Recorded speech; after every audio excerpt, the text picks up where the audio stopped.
نحمده ونصلي ونسلم على رسوله الكريم أما بعد فأعوذ بالله من الشيطان الرجيم بسم الله الرحمن الرحيم اهدنا الصراط المستقيم صدق الله العلي العظيم يا أيها الذين آمنوا إن تتقوا الله اے ایمان والوں اگر تم اللہ سے ڈرے یجعل لکم فرقانا تو اللہ تعالیٰ تمہیں فرقان عطا فرمائے گا، یعنی غلبہ اور فتح عطا فرمائے گا۔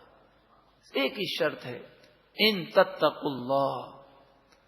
اتنے اخبارات میں کالم لکھے جاتے ہیں، اتنے سیمینار ہوتے ہیں کہ مسلمانوں کی پستی کا کیا علاج ہے، لیکن وہ کتاب جو الہامی کتاب ہے، وہ کتاب جو سچی کتاب ہے، وہ کتاب جو اللہ کا کلام ہے، وہ ایک ہی نقطہ بیان فرماتا ہے، ان تتقوا اللہ۔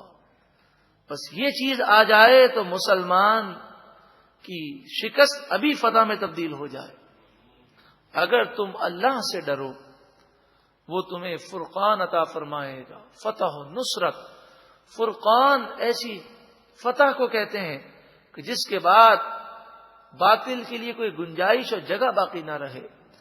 وَيُكَفِّرْ عَنْكُمْ سَيِّئَاتِكُمْ، اور وہ تم سے تمہاری خطاؤں کو مٹا دے گا۔ وَيَغْفِرْ لَكُمْ، اور تمہارے گناہ بخش دے گا۔ وَاللَّهُ ذُو الْفَضْلِ الْعَظِيمِ، اور اللہ بڑے فضل والا ہے۔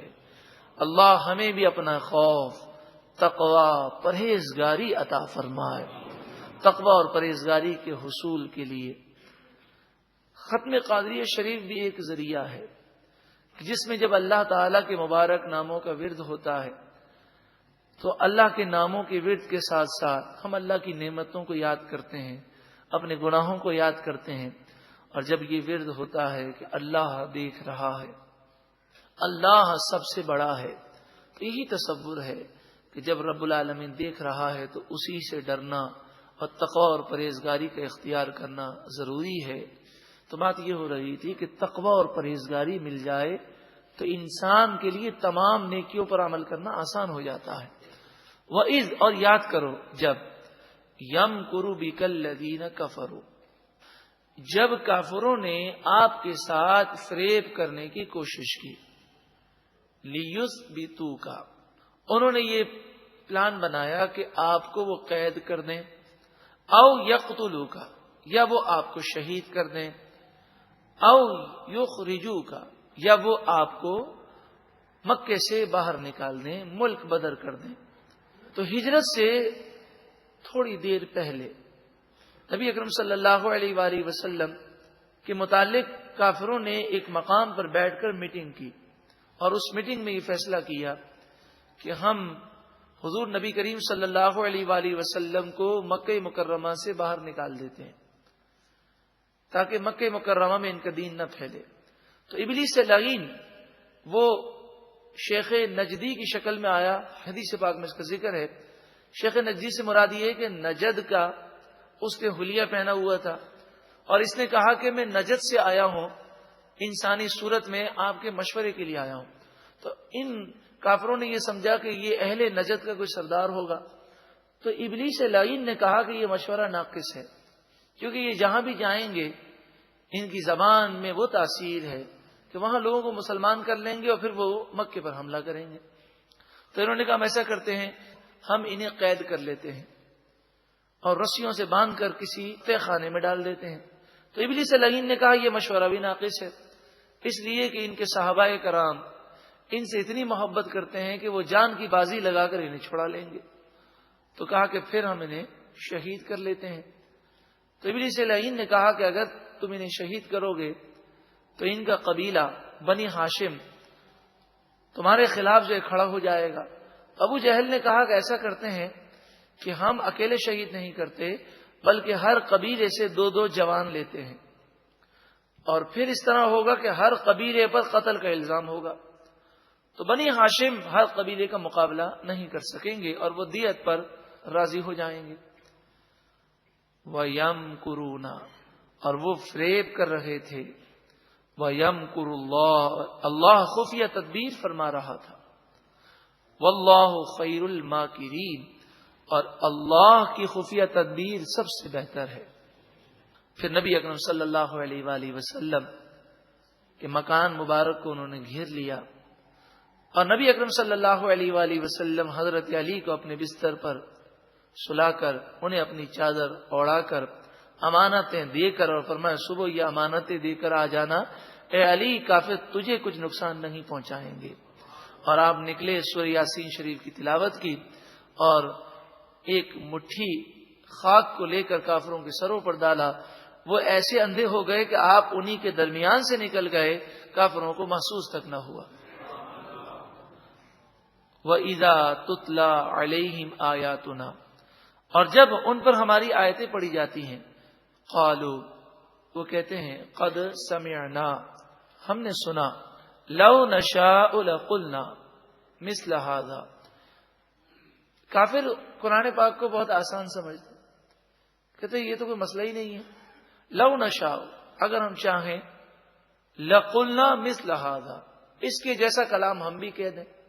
ہمیں ٹائم نہیں ملتا، ہماری توجہ اس طرف نہیں ہے، ہم چاہیں تو کہہ سکتے ہیں. تو قرآن مجید فرقان حمید نے کئی مقامات پر انہیں چیلنج کیا کہ پورا کلام دور کی بات ہے، 10 صورتیں، پھر فرمائے ایک صورت، اور ایک مقام پہ فرمائے ایک آیت اگر اس کلام کی مثل بنانے کی طاقت رکھتے ہو تو بنا کر دکھا دو. یہ اللہ کا کلام ہے، اس کی نقل ہو ہی نہیں سکتی. ان ھذا الا اساطیر الاولین، یہ تو صرف پرانے لوگوں کی قصے کہانیاں ہیں، یہ کافر کہتے ہیں. پھر ارشاد فرمایا وَإِذْ، اور یاد کرو جب، قالوا اللہم، کافروں نے کہا اے اللہ، ان کان ھذا ھو الحق من عندک، اگر یہ دین تیری طرف سے سچا دین ہے، اور یہ رسول سچے رسول ہے، اور یہ کلام سچا کلام ہے، اور ہم تو نہیں مانتے، تو پھر اے اللہ تو تاخیر کیوں کرتا ہے؟ فَأَمْطِرْ عَلَيْنَا حِجَارَةً مِّنَ السَّمَاءِ، تو ہم پر آسمان سے پتھروں کی بارش نازل فرما. اَوِئْتِنَا بِعَذَابٍ أَلِيمٍ، یا ہم پر دردناک عذاب نازل فرما. مسلمانوں کا مذاق اڑانے کے لیے کہ اگر ہم سچے لوگ نہیں ہیں تو پھر ہم غلط ہیں، تو ہم پر عذاب کیوں نہیں آتا. سبحان اللہ. ارشاد فرمایا وَمَا كَانَ اللَّهُ لِيُعَذِّبَهُمْ وَأَنْتَ فِيهِمْ، کرتوت تو ان کے ایسے ہی ہیں کہ ان کو تباہ کر دینا چاہیے، لیکن فرمایا اللہ تعالی انہیں عذاب نہیں دے گا کیونکہ آپ ان میں جلوہ افروز ہیں، آپ رحمت للعالمین ہیں. حضور کی آمد کے بعد کافروں پر اجتماعی عذاب نہیں آتا، انہیں ڈھیل دی جاتی ہے. وَمَا كَانَ اللَّهُ مُعَذِّبَهُمْ وَهُمْ يَسْتَغْفِرُونَ، اور اللہ تعالیٰ انہیں عذاب نہیں دے گا اس وجہ سے بھی کہ ان میں بعض مسلمان ہیں جو استغفار کرتے ہیں. ان مسلمانوں کی وجہ سے بھی عذاب ٹل رہا ہے. پتہ چلا اگر کسی محلے میں گناہ ہوتے ہوں اور کوئی نیک آدمی رہتا ہو تو اس کی نیکیوں کی برکت سے بھی عذاب ٹل جاتا ہے.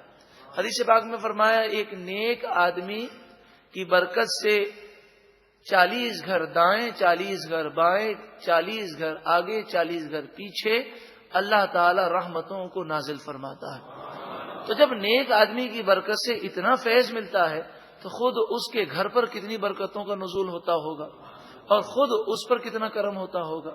اللہ ہم سب کو نیک بنا دے. وَمَا لَهُمْ أَلَّا يُعَذِّبَهُمُ اللَّهُ، ان کے کرتوت تو ایسے ہی ہیں کہ انہیں عذاب دیا جائے. فرمایا اللہ تعالیٰ انہیں عذاب کیوں نہ دے. وَهُمْ يَصُدُّونَ عَنِ الْمَسْجِدِ الْحَرَامِ، یہ لوگ مسجد حرام سے لوگوں کو روکتے ہیں. وَمَا كَانُوا أَوْلِيَاءَهُ، حالانکہ انہیں اس چیز کا حق نہیں ہے.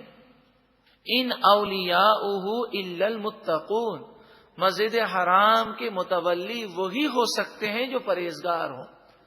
تو یہ گناہگار ہو کر مسجد حرام پر قبضہ کیے ہوئے، یہ مسجد حرام کے متولی نہیں ہو سکتے. وَلَٰكِنَّ أَكْثَرَهُمْ لَا يَعْلَمُونَ، اکثر ان میں سے اکثر لوگ جانتے نہیں ہیں.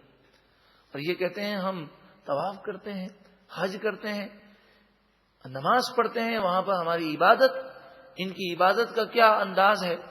فرمایا وَمَا كَانَ صَلَاتُهُمْ عِندَ الْبَيْتِ، ان کا طواف، ان کی نماز، ان کی عبادت بیت اللہ شریف کے نزدیک صرف کیا ہے؟ إِلَّا مُكَاءً وَتَصْدِيَةً، سیٹی بجانا اور تالیاں مارنا. مُكَاءً سیٹی بجانا، تصدیہ تالیاں مارنا. کافروں کا یہ انداز ہے کہ وہ سیٹیاں بجاتے ہیں، تالیاں بجاتے ہیں. قرآن مجید فرقان حمید نے اس وجہ سے کافروں کی مذمت فرمائی. اس آیت کے تحت مفسرین نے فرمایا سیٹی بجانا اور تالی بجانا حرام ہے، لیکن مونٹیسری سے لے کر ہائر ایجوکیشن تک اور کون سی تقریب ایسی ہے کہ جہاں پر تالی نہ بجائی جائے؟ اللہ تعالی مسلمانوں کو اس ناجائز کام کرنے سے محفوظ فرمائے. فذوقوا العذاب بما کنتم تکفرون، پس چکھو عذاب اس وجہ سے کہ تم کفر کیا کرتے تھے. ان الذین کفروا ينفقون اموالهم، بے شک وہ لوگ جنہوں نے کفر کیا وہ اپنے مال کو خرچ کرتے ہیں. کیوں خرچ کرتے ہیں؟ لیصدوا عن سبیل اللہ، تاکہ وہ لوگوں کو اللہ کے راستے سے روک دیں.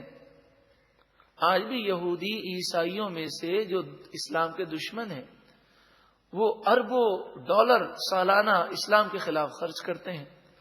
فَسَيُنْفِقُونَهَا، پس ان قریب وہ مزید خرچ کریں گے. ثُمَّ تَكُونُ عَلَيْهِمْ حَسْرَةً، پھر انہیں موت آئے گی اور یہ خرچہ ان کے لیے حسرت بنے گا. ثُمَّ يُغْلَبُونَ، پھر وہ شکست کھا جائیں گے اور ایک دن مسلمانوں کو فتح و نصرت ملے گی. وَالَّذِينَ كَفَرُوا إِلَى جَهَنَّمَ يُحْشَرُونَ، اور کافر جہنم کی طرف جمع کیے جائیں گے. لِيَمِيزَ اللَّهُ الْخَبِيثَ مِنَ الطَّيِّبِ، تاکہ اللہ طیب میں سے خبیث کو الگ کر دے. طیب مانے مسلمان، خبیث سے مراد ناپاک یعنی کافر منافق. تو جنتی جنت میں جائیں گے اور ناپاک جہنم میں جائیں گے، تو وہ الگ الگ ہو جائیں گے. وَيَجْعَلَ الْخَبِيثَ بَعْدَهُ عَلَى بَعْدٍ، اللہ تعالی ایک خبیث کو دوسرے خبیث کے اوپر رکھے گا. یعنی فرمایا کہ جب جہنمی جمع ہوں گے تو وہ پہلے جہنم میں نہیں جائیں گے، پہلے وہ جہنم کے کنارے انہیں جمع کیا جائے گا اور ان کے ڈھیر لگیں گے. پھر فرمایا فَيَرْكُمَهُ جَمِيعًا، پھر اللہ تعالیٰ ان کا ایک مکمل ڈھیر بنائے گا. فَيَجْعَلَهُ فِي جَهَنَّمَ، پھر ایک ساتھ انہیں جہنم میں پھینکا جائے گا. أُولَئِكَ هُمُ الْخَاسِرُونَ، یہی لوگ نقصان اٹھانے والے ہیں. اللہ ہم سب کو جہنم سے محفوظ فرمائے.